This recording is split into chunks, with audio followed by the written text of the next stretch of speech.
I'm always so pleased to get back, whether it's Ryan Irvine, whether it's Aaron Dunn, the guys from Keystone Financial. And I always say this is a bottom line business. I don't care if people like me or don't like me in the end. I want the stuff to work out. And that's why I've been doing stuff with Keystone. I can't even think how many years it is right now. And I was thinking about something today as I bring in Aaron Dunn. Aaron, thanks for taking the time. But I was thinking of you this past week and many times in the past. And a great example, because it was 2020 at the World Outlook Conference, I think, you were talking about, hey, you got to get a piece of Microsoft. And that's a solid growth. You told us it's got great long-term prospects. All I can say is talk about a winner. I mean, my goodness. Yeah, no, it's been a fantastic company, and it's funny that you bring that up because just this morning I was putting together an update on Microsoft for our clients. They just released their fiscal Q4 results this week. Another outstanding quarter, outstanding year. Continues to be a strong outlook going forward. So it's very timely that you would bring Microsoft up now. Yeah. But really, a lot of people when they're looking at investing, they're always trying to find what is the most exciting theme. And then oftentimes the fundamentals of the business factor into the investment decision less. But there are opportunities out there, and Microsoft's a great example where you identify the theme, which at the time was cloud computing. This was before AI had really exploded. Yes. And then you find a couple leaders, some leaders in the space or companies that are growing their market share in the space. Microsoft happened to be one of those, and all the other fundamentals seem to work. They ticked almost every box. So when you have an opportunity like that, great market, growing market share, profitability, balance sheet, reasonable valuation, that's when you move forward. And we did with Microsoft, and we continue to buy it. We continue to buy it today. Well, a couple of things on that. One is looking at AI, by the way, they look like they've been the most successful in monetizing aspects of AI over their, big name competitors. So that's what's grabbed my attention there. But the other thing you're saying, which I think is just so important to emphasize for people, you buy quality, be patient, keep an eye on it. But it comes to the other thing you're saying. You just answered the question, but it's very difficult for people to watch something go up so strongly and then get in. Mm-hmm. I guess I'm saying that because I've had that problem in the past, Aaron. We'll see if I have it in the future. I bet I would. Even analysts do all the time. So it's a common problem to have. What are you looking at then and we'll just keep on that for a moment more on that. So you're looking at the price is justified by the earnings growth that you guys research and determine. Am I correct? Yeah, exactly. So just to kind of give you an example there, one thing I do want to mention, just to your point about buying a company that's already gone on a good run, a lot of the best companies that we've recommended in the past had already, not all of them, some of them were new discoveries, but in many cases, they had already had some limited level of recognition of what they were doing. So the stock chart looked good. And that's really what you want. I mean, if a company is growing its earnings, it's being recognized by the market, and the growth in the share price is more or less in line with the growth in the earnings and the cash flow, then you don't really have to worry about necessarily worry about the overvaluation perspective. But just to go back to Microsoft, this was a company at the time, it's growing its earnings at about 25%. There's years or quarters and years where it's 30%.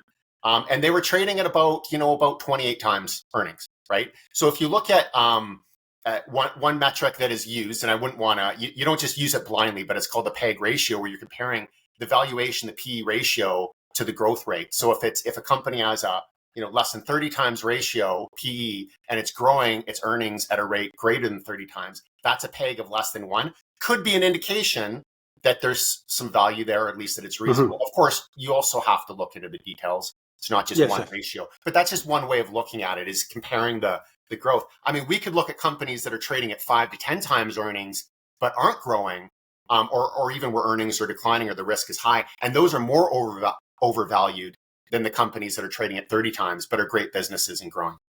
Well, let's talk a little bit about the environment that we're investing in right now. Obviously, the headline number, the neon flashing light, is tariffs.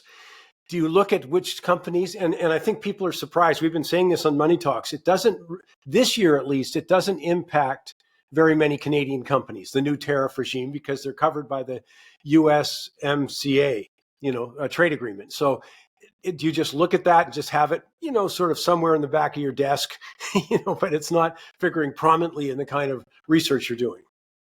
Right. So really, when you look at the macroeconomic situation, whether it's the current situation that we're in or really any other situation, people will often ask me, like, how much does that play into the final investment decision? And it always does. It always factors into the analysis. But what you really have to be careful with is how does it actually equate to a decision, a specific decision? And when you're dealing with the macroeconomics, anything can happen. It's such a complicated machinery, so many moving parts. So in the current situation, really the way that I look at it is, we may have a tariff regime that is agreed upon today. That may change tomorrow. Really what I'm looking at is we're in a scenario where anything's possible. I'm not looking at any agreements being signed right now or any specific tariff rates or carve-outs that are agreed to right now as anything that I can rely upon. So really how I'm looking at the macroeconomics is, you need to build a portfolio that has that robustness where you have like some defensive qualities in your portfolio, companies that are going to do well, maybe pay dividends regardless of the economic backdrop, or at least are better situated. Then you have other companies where you're augmenting return with better growth, but it's a mix of different businesses. And that way, there's many different paths to where the market can go. You want a portfolio that's going to be the best position in the widest number of paths, while still giving you a good solid return. Easier to say than do, but it really just comes down to picking a mix of really great businesses in your portfolio and then being willing to hold them for at least a couple of years. What would be a realistic dividend, Canadian market I'm talking now, a realistic dividend? I call it a solid company, maybe with some growth, but it's a, common share. What would be what should my expectations be?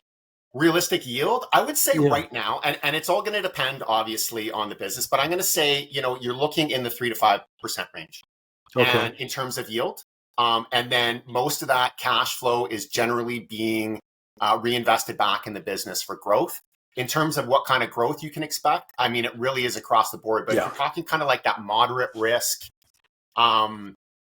business where, they're fairly stable, but there is some growth element in it, maybe a mid cap. I would say, you're looking realistically probably growth in the 8 to 12% range on top of that. Yes. Okay. So, I mean, I'm conservative, so I like those kinds of stories. And I like the way, by the way, I should say this, well, you've been doing this a long time, but I love the way at Keystone that you rate the risk of what investment, because I would say that should be the starting point for any investor. Are you looking to be aggressive? There's nothing wrong with being aggressive. There's nothing wrong with being speculative, as long as you know that's what you're doing and the amount of money that you're prepared to put on the line at that point. So that's how you categorize within the research you do. And I find that incredibly helpful. I glance at it and go, okay, this is conservative, or this is aggressive growth, or this is that. And then I'll start, if you know what I mean. then I'll go, because it's got to be appropriate for my risk tolerance. No, absolutely. I mean, I could be talking to two different investors. They can even be the same age, have the same amount of money, completely different risk profiles. But if I'm talking to somebody who is in their early 30s and building a portfolio for growth, and they're asking me what should I buy and in what proportions, the answer is going to be different than if I'm talking to somebody who is retired and on a fixed pension. So sorry, go ahead. And even for the low risk investor, it's not that you can't buy companies that are higher risk. You just have to make sure that those weightings are appropriately low so that they don't impact your overall risk of your portfolio. Okay, well, let's delve into it a little further there, just to illuminate for people. As I say, you put out your, growth stock, your income stock reports, everything at keystocks.com. And of course, you started actually, though, looking at underappreciated small cap growth stocks. I love that, because then I didn't have to do it, and it's proved to be a very positive space to be in.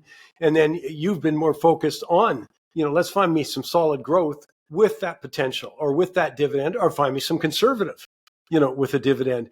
Can you give me an example of either one of those categories so people know what we're talking about? Oh, absolutely. So one that I want to talk about, which I think is topical right now, just in the gold space, it's been a long-standing recommendation, but we actually think that right now is a good time for people to look at it, would be Dynacor, DNG. So as I said, they are a quote unquote gold company, but they're not a miner, and they're not, they do provide a service, which is milling. in Peru. Mm-hmm. So right now they have one facility, highly profitable company. We recommended it about 5 years ago. It's performed incredibly well, but this is also one of those companies where, yes, the share price has appreciated substantially. Most of that has been the result of growth in the underlying earnings. So right now, about half the market cap is just in cash. If you were to take that cash out and look at it on a valuation basis, you're looking at about 5 times earnings. But they're at a point right now where we are looking at an acceleration in earnings growth over the next 18 months. So as I said, right now they have the one mill. They're looking to expand that into eventually 4 mills. They have the cash to do it. They have the track record. So essentially, we're looking at 18 months. We're going to start to see potentially some of the benefit from that. So this is, again, another company. When we recommended it, nobody was looking at it. There was no analyst coverage. There was very few, if anybody even knew about it. And this is just one of those things. At the time, people thought it was boring, but it was a great business, lots of free cash flow.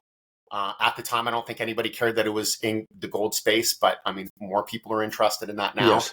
I'm just given this the current situation. So this is a company where we think right now you're kind of buying it in a bit of a lull, actually, and you have the opportunity to really see things expand over the next couple of years. Yeah, and I'm smiling because that's a classic of what you do at keystocks.com, Keystone Financial. And you find companies that are underappreciated, underrecognized, unknown, or relatively unknown. Boring. Yeah. People think they're boring. They think, companies that do like auto glass repair and that nobody wants. Well, yes, exactly. At the time, but the free cash flow is not boring, right? Yeah, exactly. How about something from the sort of income-related, dividend-related space? Sure. There is another one that I thought was very interesting, and it's so both of these are dividend pairs. So Dynacor as well, a dividend pair and grower. The other one, Propel, as well, it's newer. It's only a couple year history in the public market, but essentially what they are is they're a specialty finance company. They provide consumer loans to people who can't qualify for credit at the bank. So this is subprime. Yeah. So these are people that you would generally consider to be higher credit risks. Now, a lot of times that may or may not have to do with their credit history in terms of not paying. A lot of times it just has to do, maybe they're self-employed or a new immigrant. It just depends. But when we talk about AI and how companies are utilizing AI, what we really think is interesting are companies that are able to integrate AI into their own businesses to provide a more effective service, to be more efficient. And that's essentially what Propel is doing, is they're managing that risk and their portfolio with their AI technology. And it's the founder. I believe he's a PhD in computer science, very accomplished in that area. So he has really approached the whole business as an AI first company, and that's essentially how they grow. So they've done an outstanding job over the past couple of years, and they're at a point now, and have been over the past year where growth has really accelerated. They're looking at about 40% earnings growth over the next year, and they're trading at a valuation, roughly in that 15 times range, if you're looking to forward earnings. Now, this is a company, when you look at the business, at first I really kind of had an issue with the whole subprime credit as a company to invest in. But we had a similar company, Go Easy, in Canada that was a similar business we invested in. We did tremendously well. They were tremendously resilient. Same idea, AI analytics to manage the risk. Tremendously resilient through a variety of different scenarios. And then Propel comes along. So we saw opportunity there. We recommended it. It's done very well, but it's still for people that want to take on a little more risk. It's a great growth story going forward. Well, and the other thing you do is, and correct me if I'm wrong, Aaron, but you've got 4 major services here, income growth research, you've got the small cap growth stocks, but you do them on both sides of the border too, the U.S. dividend and large cap and the U.S., growth. So I just want to make sure people know that there's an array of services that you offer, as well as you do seminars and podcasts and stuff like that about how to build a proper portfolio, doing that as your core kind of thing. And I just think the research speaks for itself. The track record speaks for itself. And we always appreciate when people, from keystocks.com, Keystone Financial, find their way onto our show. Much appreciated, Aaron. Thank you. Absolutely. And definitely go to Key Stocks. There's a lot of free content there, including our podcast and just information on how to be a better investor. Great stuff. Great. Keystocks.com. Great. Thank you very much.